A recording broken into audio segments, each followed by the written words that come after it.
Hey, Bridge family. It's been a while since I've been on here to share with you, but I thought it would be a good opportunity to just check in. It's been 30 days, roughly, give or take, since we started doing some of the fasting, and definitely felt a lot longer than that for what we've been doing for dealing with COVID. So I know we're all getting a little bit antsy and definitely missing being able to see all of you in person and just being able to have church in different ways. It's been really it's a struggle some days. Some days are really good and doesn't seem like much is different because work just keeps going on and, we have commitments after work. But then other days it's like, man, this day is dragged on forever and ever.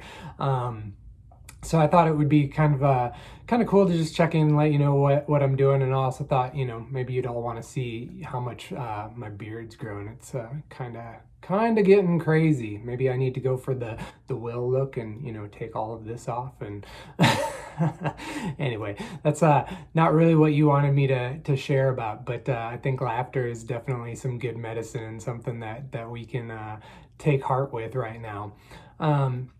But what I really wanted to check in on was with my thought of what God's kind of been teaching us, and right now today actually reading through First Samuel, thinking about what Hannah did in terms of giving. She gave up her son, the son that she'd been bitter and waiting for, and dedicated Samuel to the Lord, and the Lord blessed her through that in terms of giving her, a tremendous family after that, after she had no children.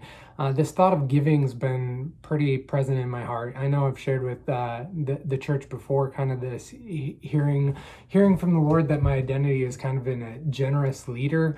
And in this last year, I've really kind of been praying with Jackie about, okay, what's sacrificial giving look like for us this year? Trying to figure out, okay, what's different? I don't have a son to give.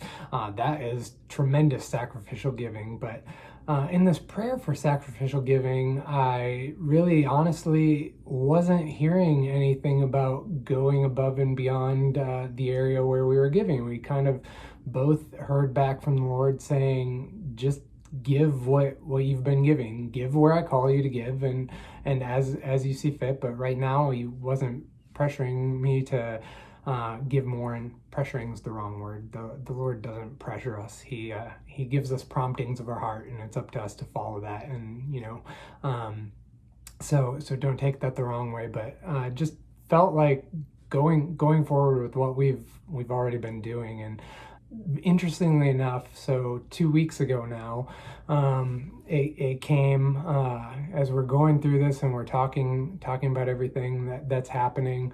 What happened at work is, with the slowdown of the airline industry and everything else, we're having a salary reduction at my work. And so as part of that, it was kind of like, this is not great, but in the same way, God's helped us be good stewards of our money, so it didn't feel like too much of a burden to bear. However, that being said, by keeping our giving level the same, this is kind of a sacrificial giving. It's where is this coming from?